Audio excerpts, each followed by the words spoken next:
Hello and welcome to Arsenal Domination, where I want to put out a quick video to update you on the news that Arsenal are seemingly close to finding Jason Ayto's replacement.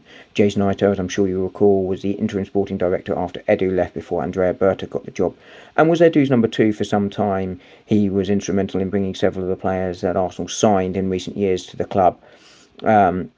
Involved in bringing a number of players to Arsenal's attention for consideration for signing. He obviously decided to leave the club, and I think probably rightly so, after he was overlooked for the permanent job Andrea Berta, bringing a wealth of experience which Jason Ayto, with the best will in the world, doesn't have.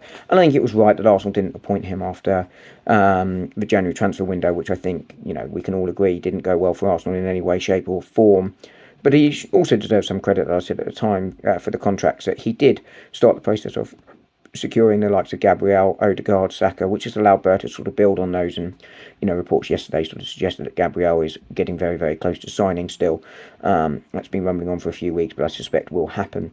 But anyway, on to the man that's replacing him, Matteo Tognozi, just 38, but hugely experienced already, former Granada sporting director and head of scouting at Juventus.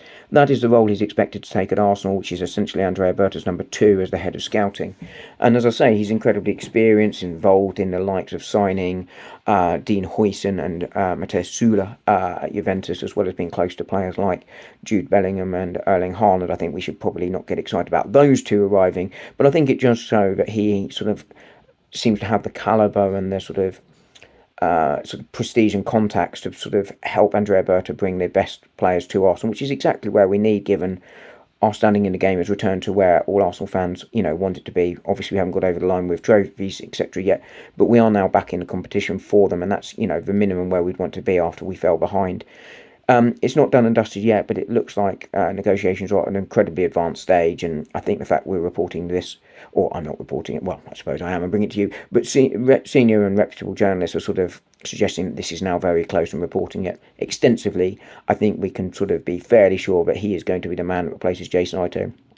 Really good news that Arsenal got on with it, replaced Jason quickly, because Arsenal have a very, very busy summer ahead, and, any extra support that Andrea Berta can get is warmly welcome. So it looks like Matteo Tognozi will be that man to provide him that support, and I'm sure he will arrive at Arsenal very, very soon. Have a good evening, guys. I'll speak to you later.